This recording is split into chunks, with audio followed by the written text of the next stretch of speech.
નમસ્કાર, હું મુકેશ પટેલ એગ્રો નખત્રાણા.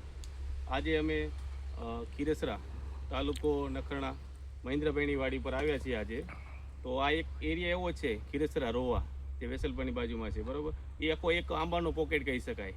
અમે ઉત્પન્નમાં છેલ્લા 3 વર્ષથી આ એરિયામાં કામ કરીએ છીએ અને 2 વખત મીટિંગ અમે આ ફાર્મ ઉપર પણ કરેલી છે.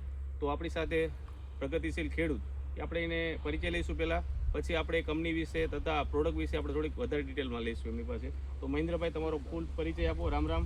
મારું નામ મહેન્દ્ર વાલજી માવાણી, ગામ ખીરસરા રોવા. મારા ફાર્મનું નામ છે સત્યેશ્વર ફાર્મ નંબર 2. અને મારી પાસે કેસર આંબાના જ બગીચા છે, બગીચો છે. અને હું એની અંદર છાણિયું ખાતર અમે છેલ્લા 2 વર્ષથી નાખતો જ નથી. એક દિવસ મુકેશભાઈ મને કીધું કે છાણિયા ખાતર કરતાં આ ઉત્પન્નનું જે છે અમારું ખાતર, એ તમે વાપરી જુઓ, ટ્રાય કરો. તો 1 વર્ષે મુકેશભાઈએ મને 5-5 થેલી સેમ્પલ બી આપેલું હતું. અને મેં એક પ્લોટની અંદર એક ચાસની અંદર ટ્રાય બી કરી, તો એ ટ્રાયમાં મને ઉત્પાદન સારું મળ્યું. તો પછી આ વર્ષે મેં લગભગ મુકેશભાઈ પાસેથી ઘણખરું બધું ખાતર એ જ આપેલું છે. મહેન્દ્રભાઈ, તમે આ કેટલા વર્ષથી ઉત્પન્નની ટ્રીટમેન્ટ કરો છો? આમાં છેલ્લા 2 વર્ષથી કરું છું. ઓકે. તો અને એક પ્લાન્ટમાં કેટલું ઉત્પન્ન ખાતર જે આપણે સાણી ખાતરનો ઓપ્શન છે, એ બીજું તમે જે વાપરો છો કેસરી પોસ, બંને કેટલું વાપરો છો? ઉત્પન્ન મેં નાખ્યું 5 થી 6 કિલો જાડવે, બરોબર. અને કેસરી પોસ 2 થી 2.5 કિલો નાખ્યું. ઓકે. અને હમણાં સાઇઝ વધારવા માટે માલ તો એકદમ અફલાતુન છે હવે, અને ખોરાક બી બરાબર મળી ગયો છે. અને રોજનું હું 2 કલાક પાણી આપું છું. ઓકે. સાહેબે મને ભલામણ કરી કે દરરોજનું તમે 2 કલાક પાણી આપો. એટલે હમણાં બી સાહેબ 2 દિવસ પહેલાં આવેલા ત્યારે મને કીધેલું કે હવે પ્લાન બૂસ્ટર બી આપો. 1 એકડે 2 લીટરના હિસાબે તમે પ્લાન બૂસ્ટર આપી દો, અઠવાડિયામાં 1 વાર આપી દો. તો હમણાં પ્લાન બૂસ્ટર બી ચાલુ છે. એની પાસે સાઇઝમાં બી ફરક છે, મને દેખાય છે. એ આપણે ખેડૂત મિત્રો, મારે એ જણાવીશ તમને કે એ ઉત્પન્ન જે છે ને, એક કાર્બનનો સ્ત્રોત છે. બીજું જે કેસરી પોસની જે વાત કરી, કેસરી પોસ એ ડીએપીનું ઓપ્શન છે વિથ કાર્બન છે. એટલે તમે લોંગ ટાઈમ સુધી છોડમાં ગ્રીનરી પણ જોવા મળશે, છોડ થાકવા નહીં દે, સ્ટ્રેસમાં નહીં આવવા દે, અને લોંગ ટાઈમે એ સાઇઝમાં પણ કામ કરશે.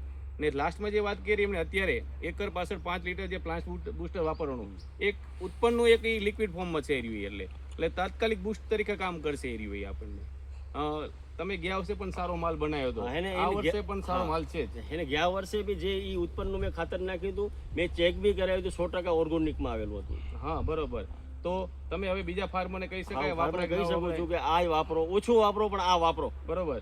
મેન તમને ફાયદા બીજા ક્યાં છે? નિંદામણ ઓછું થવું, નિંદામણ બહુ ઓછું છે, ઉત્પાદન બી સારું છે. અને સાહેબની મોડી વિઝિટ બી આવે રહ્યા, સાહેબ વિઝિટ બી આપે રહ્યા, અને મને રિઝલ્ટ બહુ સારું મળ્યું છે આ વર્ષે. બરોબર. તો આપણી સાથે બીજા કંપનીના જે એમ્પ્લોય બી સાથે મુકેશ વસવીલિયા છે, તો એમને પણ કહીશ કે 2 શબ્દો તે પોતે જણાવે. બરાબર. નમસ્કાર, હું ઉત્પન્ન ઓર્ગેનમાંથી મુકેશ વસવેલિયા. આપણે પ્રગતિશીલ ખેડૂત એવા શ્રી મહેન્દ્રભાઈની વાડી ઉપર આપણે આજે મેંગોની વિઝિટ કરવા આવી ગયા છીએ. તો એમને જે આપણી ઉત્પન્ન કંપનીનું જે પણ કહેવાય કે ઓર્ગેનિક મેન્યુઅર, કેસરી ફોસ અને પ્લાન્ટ બૂસ્ટરની જે વાપરી છે, તો એનું આપણે લાઈવ રિઝલ્ટ તમે જોઈ શકો છો કે શું રિઝલ્ટ છે. અને આપણી જે રેગ્યુલર વિઝિટ છે, તો એમને આપણી ટ્રીટમેન્ટથી ઘણો એવો સારો ફાયદો થયો છે. તો આપણે મહેન્દ્રભાઈ પાસેથી 2 વસ્તુ જાણી લેશું કે બીજા ખેડૂતને તમે શું કહેવા માંગો? બીજા ખેડૂતને કહેવાય, જો વિઝિટ તમે ટાઈમ ટેબલ ઉપર આપતા હો તો ખેડૂતને વિઝિટ લેવામાં કોઈ જાતનો વાંધો નથી. અને ઉત્પાદન બી સારું મળ્યું છે. હું કહું એ બી ઝાડવી કહે છે ને તમને ઉત્પાદન છે. આજે ખીરસરા ગામમાં અમારામાં ગામમાં એટલો માલ નથી આજે, અને આજે મારા ફાર્મ ઉપર માલ છે.